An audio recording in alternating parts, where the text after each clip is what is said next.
all for people who are looking to meet like-minded business people to gain valuable insights for their business development and success. And each month we're asking a special guest to share their wisdom, and doing that by recommending the books which have played a part in shaping their success, whatever they define as success. And that's our intention anyways.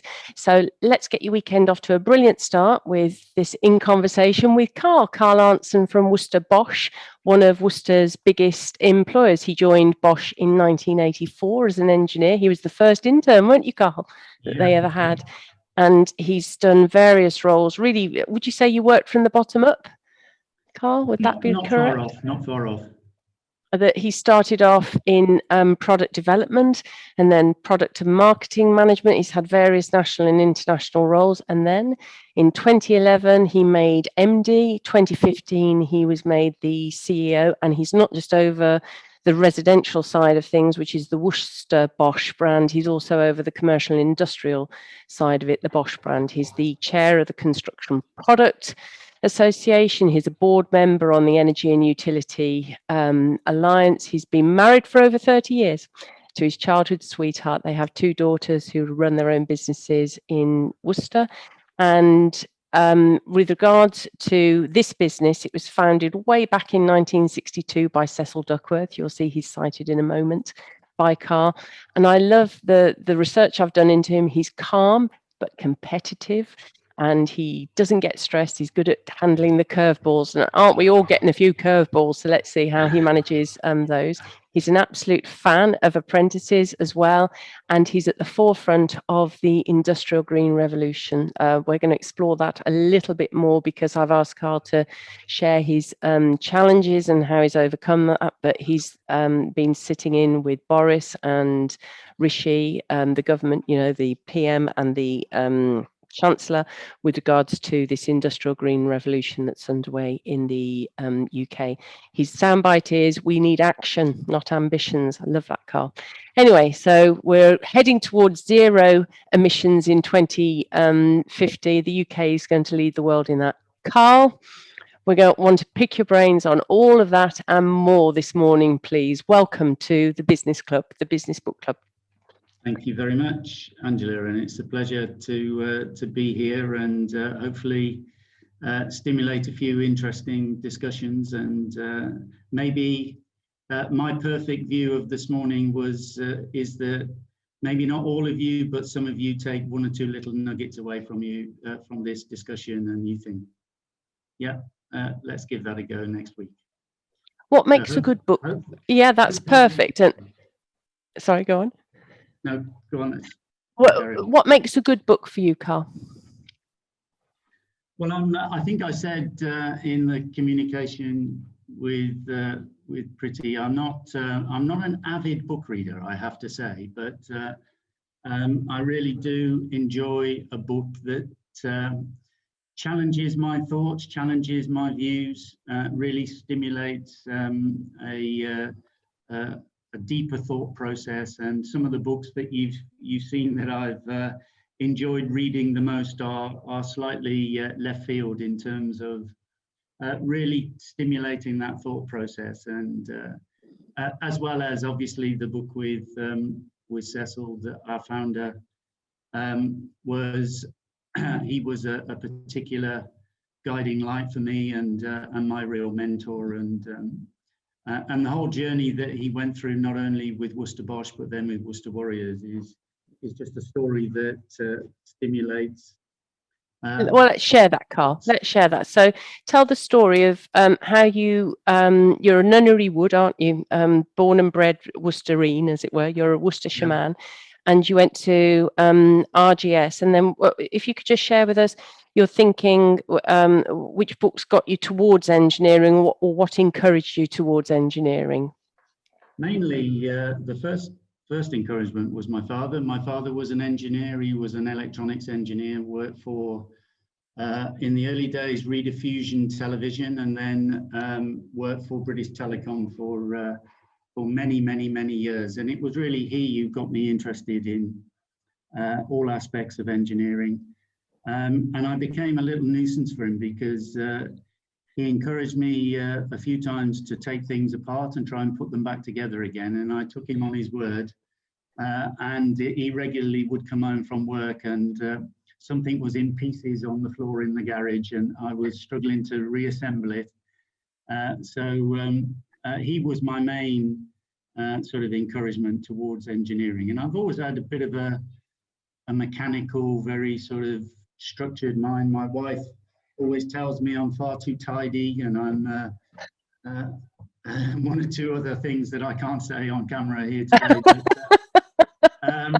So I've got a very mechanical, very organized, very process mind, very process-driven mind, which working for an engineering company, and particularly a German engineering company, working in the engineering disciplines, that's definitely how you're guided and educated and trained. They like that because you're predictable in many regards, would you say, or is this where your calm is coming from? What would you say fuels your calm? Yeah, I think a little bit, a lot of that is from your general character. So I don't tend to panic an awful lot. I think also I take some of that from my sporting background as well. That I have a really strong competitive nature.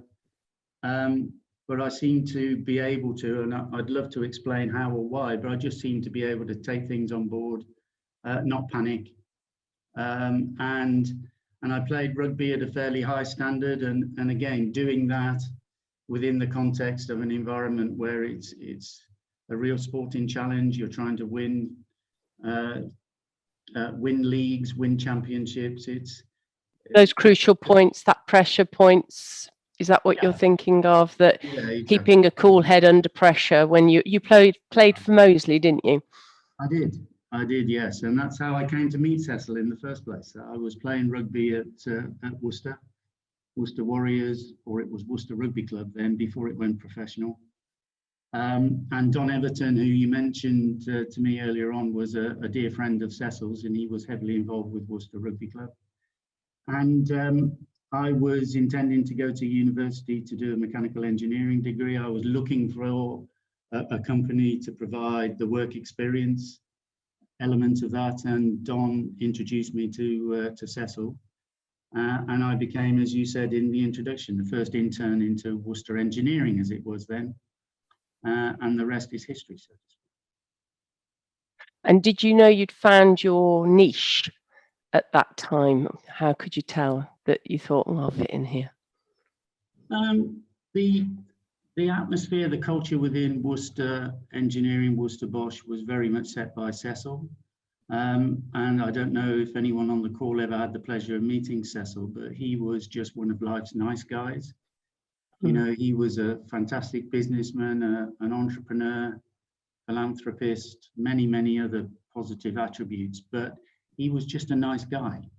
And the whole culture within the company was not one of these really driven, very dictatorial type leadership styles. It was very much a family orientated business. We still got, even we're now part of the huge Bosch group and organization, we've still managed to retain that family feel, that good culture within the organization.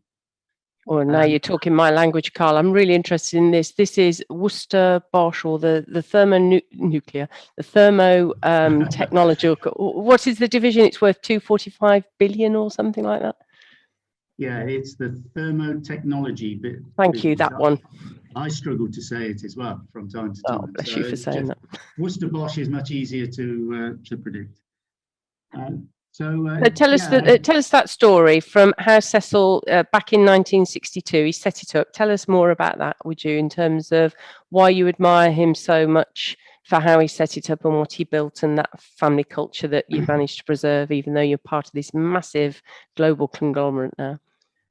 Yeah, okay, so he started the business in 1962 with a bank loan, plus a small loan from his wife, Beatrice. So he borrowed £300 off Beatrice, went to the bank and said, I've got two ideas.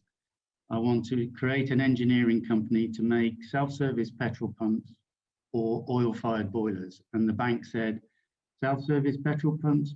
No, that'll never work. We'll give you the money to start an oil boiler business. And with £500, of which 300 he borrowed from his wife, Beatrice, they started the business in 62. But all along, Cecil was a real pioneer. So he was very, very focused on not just trying to do what everybody else was doing. How can you do something different? And without getting into the technicalities of the boiler business, he pioneered a concept called a combi boiler, or a combination boiler, which at the time was not existent in the UK at all. And he persevered and persevered and persevered with that concept. Many of his colleagues who became board colleagues battled with him during those early years. In the early 70s, every time they sold a boiler, they had to get a relaxation of the water bylaws to install one. They lobbied and lobbied and lobbied for years and years and years, and finally got combi boilers, which operate at mains pressure. Connect a boiler direct to the cold water mains in a house was a major, major, major breakthrough. So he was just a real pioneer, and he was one of those guys that would, because I worked in product development in the early days, he'd come in and say, I've had an idea. And you had to appreciate with Cecil that 9 out of his 10 ideas were really stupid. And you had to be brave enough to tell him, but the one was an absolute genius idea. And off we go in a slightly different direction. And that was the culture that he propagated all the way through the company. And he sold it to Bosch there was a phased acquisition between 92 and 96. But during that period, he retained ownership and management control. Then ever since, there's always been essentially a local UK person appointed to the managing director's role. So we've kept this very local feel about it. Many of the employees, when the company relocated to Warndon, that was in around 1990. And you see now a lot of the employees who joined the company to come and work in the factory in Warndon in 1990 are still there. We've got people reaching 30 years service, 31 years service, not just 1 or 2. You've got 20s, 30s of them who have been there all that time. And what is it? What is it about that family culture? How are you instilling and maintaining that family culture? Because there's about 2,000 people, are there? Yeah, not located in Worcester. There's about just over 1,100 actually on the site in Worcester. We've got another factory up in Derbyshire, and then we've got a relatively large field-based workforce. But yeah, there's 1,100 in Worcester, and I think the main emphasis is that we believe in, is a bit of a technical term, transformational leadership. We believe in getting people involved in the business, generating and creating ideas, bringing their innovation and their thought processes to it. And one of the things that I got out of the Ben Witter book, the Employee Experience book, was he actually says a phrase in there, and I'm still trying to do it, but I'm battling against my German bosses. He says, why do we call a HR department HR? Human resources. Humans aren't resources, they're people.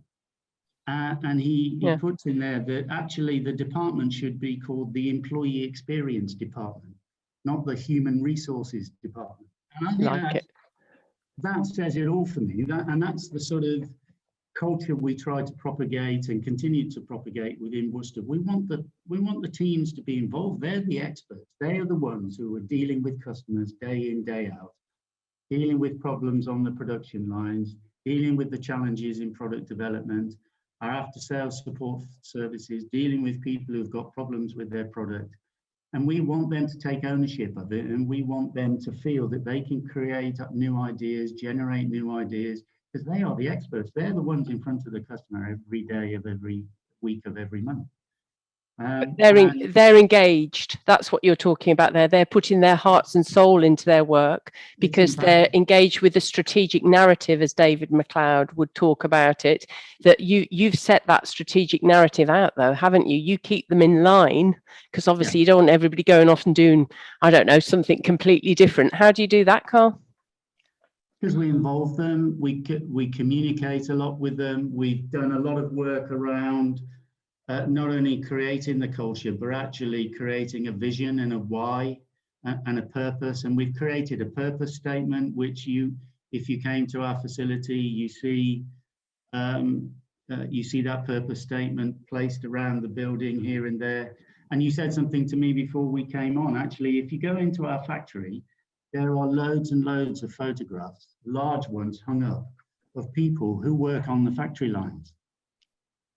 Because they are the people who are doing the work in that factory every day. And we used to have thousands and thousands of visitors every year into Worcester. And I want those guys in the factory to be proud of the work they do, because they do the selling then to the customer who's visiting the factory. And you know, when you're talking about a big housing company or a social housing company or a local authority, we take them to the factory because we want them to see the feel that's going on within the manufacturing process, and the belief that the quality, all of those people are believing that we must make a quality product because it's important for them. And can I just add to what Carl's saying? I grew up in Halesowen. There's a guy I grew up next door to. His name is Christian Firm, and his dad told me Christian Firm's name is in lights at the Worcester-Bosch factory, because I think he was production engineer or whatever. And years ago, Carl and I shared the podium, and I mentioned him too, just to say I use it still to this day, Carl, as an example of what strong employer brand you have out there, that people really beat a path to your door, and that's why you've still got people working for you 30 years since 1990. So this is the first book. Let's just get these books out of the way as well, because we've only got 10 minutes left. Ben Witter, Employee Experience. You'd recommend that book because, as you say, he says don't talk about the human resources experience, talk about the employee experience department. And he fundamentally propagates the theme that happy employees deliver first-class customer experience.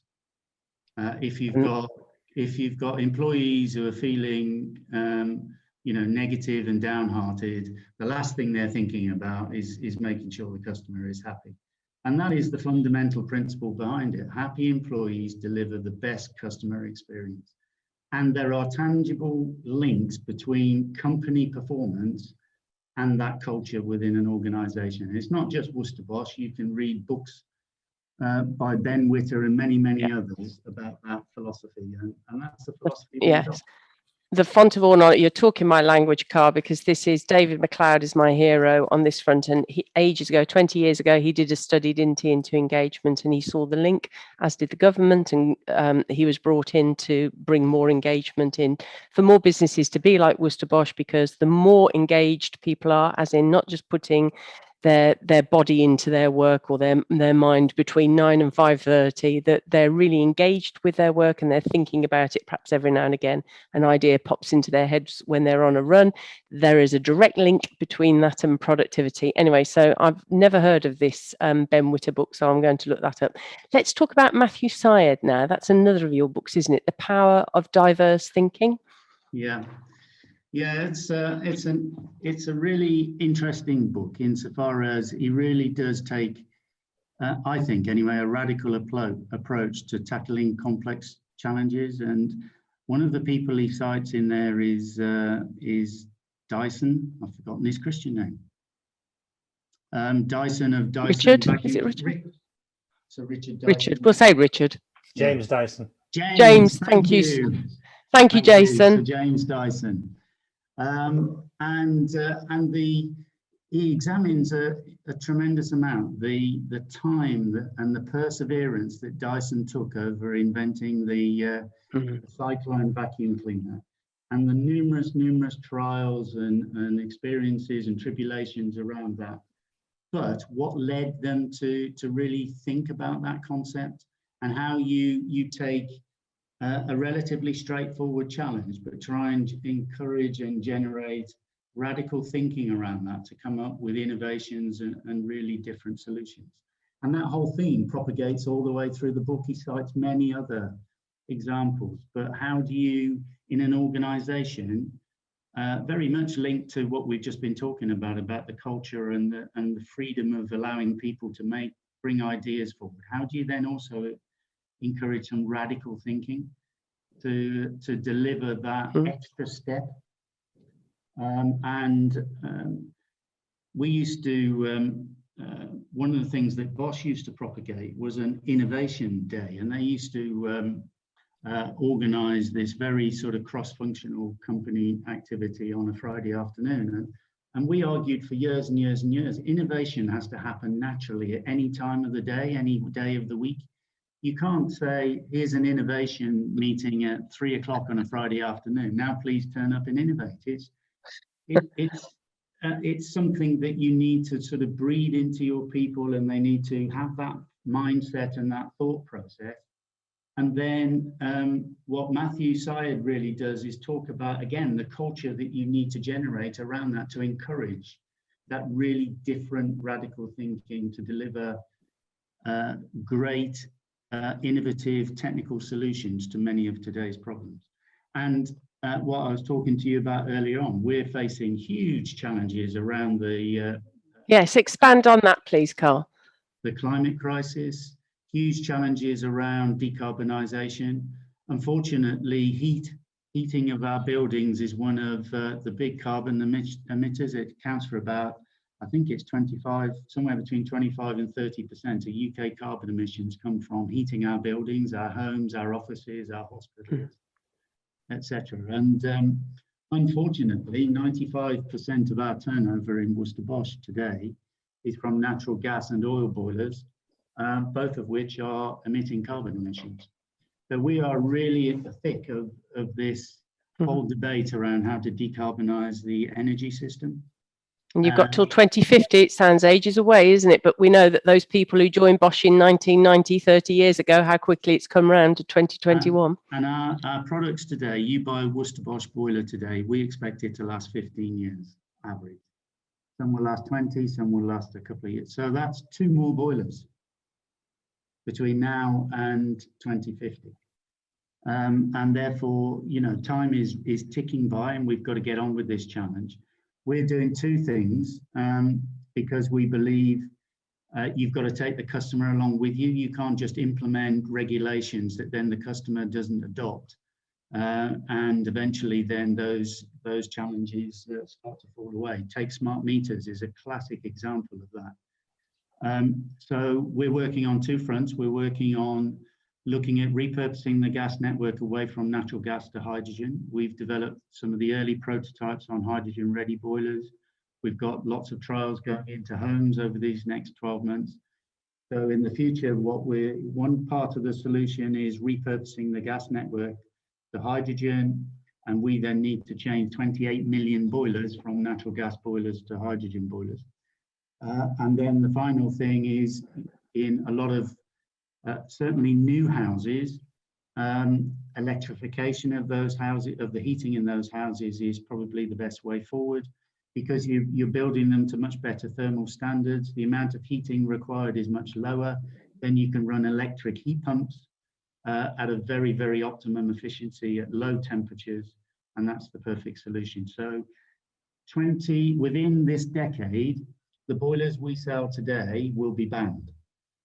Within this decade, we will be selling products that we don't sell today, and that will be our business for the next decade and the decades to come. So we're trying to spend as much time as we can focusing on the future.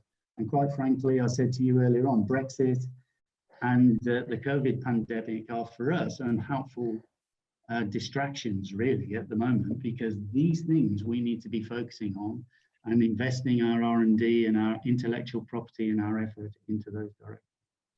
So Carl, if this is your comfort zone of a normal person, this is probably yours, because every now and again you have to stretch out of your comfort zone. And by stretching out of your comfort zone, when we all feel that sort of wobbly feeling of, ooh, I don't quite know what I'm doing here, you get into your stretch zone, but you're a CEO and managing director. What's the difference, by the way, between an MD and a CEO? And we'll come back to the stretch zone in a moment. I think the main difference is the MD is looking at the operational running and efficiency running of the business day in, day out. I'm spending more time now doing what I'm just talking to you about, looking at the future of the company, trying to set the direction, looking for new opportunities all the time. So spending more time in that direction, whereas my colleague who's the operational head of the business, the managing director, is making sure the wheels keep turning every day. Thank you for that. So back to your stretch zone, which must be quite a way out now. I'd imagine there's quite a bit that's in your comfort zone.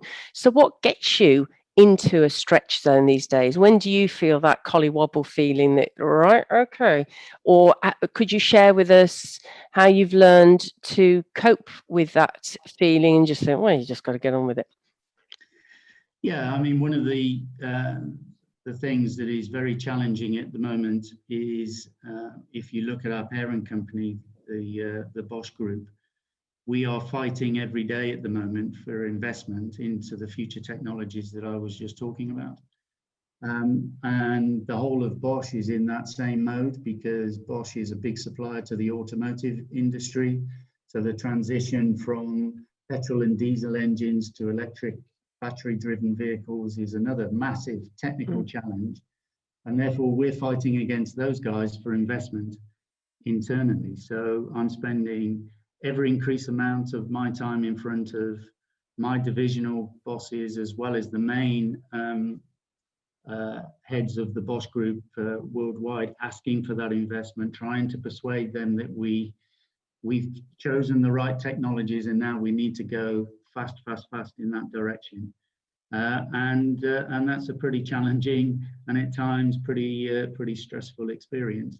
But we're all trying to fight for investment for all the right reasons.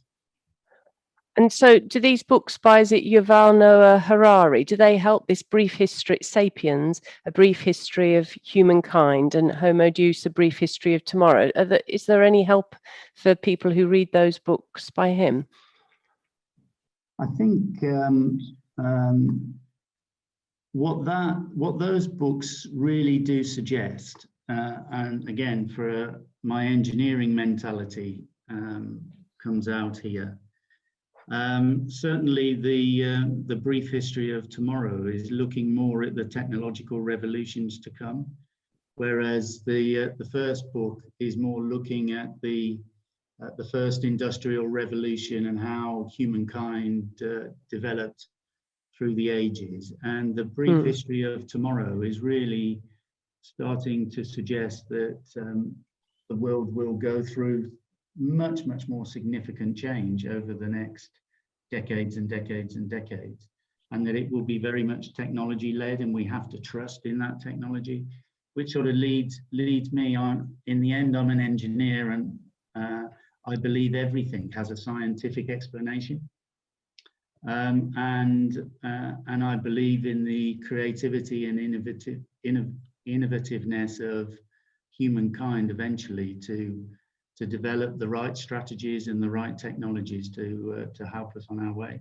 And particularly the brief history of tomorrow, I would recommend anyone to read that book. It just really stimulates all sorts of thoughts and ideas. And my wife got really annoyed with me because I read it on holiday. And every half an hour I kept saying, "Oh, I've got to read this bit to you."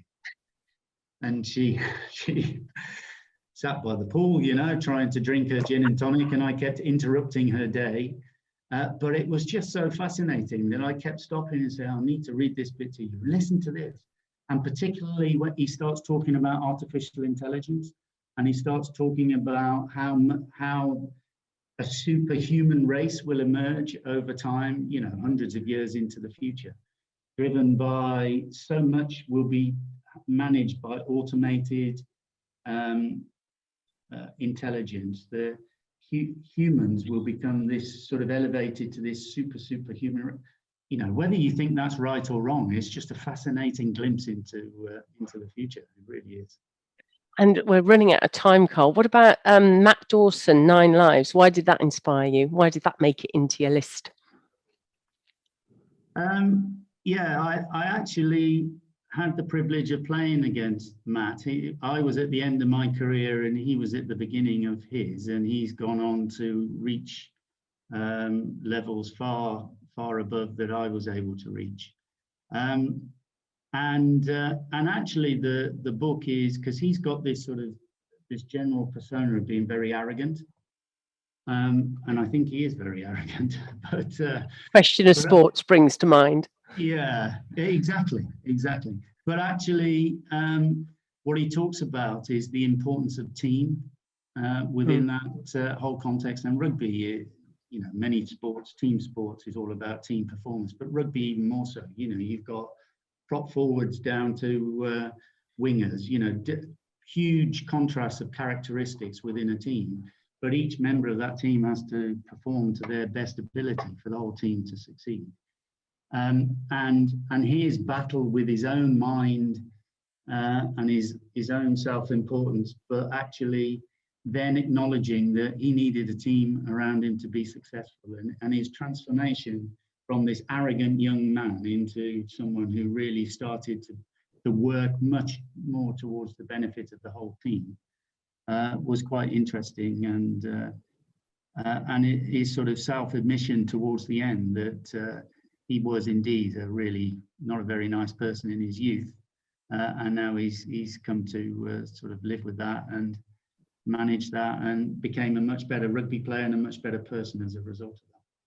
But who you're reminding me of, Carl, last night we watched Bobby Moore, a documentary, a film on Bobby Moore, and you're reminding me of him because of this calmness. And were you known for that on the pitch at Moseley or Worcester, for that calmness? Yeah, I think now I look back on it, probably yes. I was the goal kicker as well. Yeah, I think that element of you need all sorts of characters within a rugby team and within a team generally. So you need the fiery characters. You need the ones who go off at tangents from time to time. I'm normally the one who calms things back down a little bit and tries to bring a bit of structure and organisation to the discussion, and then eventually, hopefully, we make the right decision or go in the right direction. You'd like this movie then, because Bobby Moore is he's actually having somebody pointed he's right in his face and whatever, and he just turns the other cheek and walks away. And Jack Charlton says the only time he swore at me was, and he gives a situation. Anyway, this is about you, Carl, and I'm eating into Q&A time. So, Pretty, do we have some questions? We're going to stop recording now, aren't we, Pretty? And we've got some questions, hopefully, from the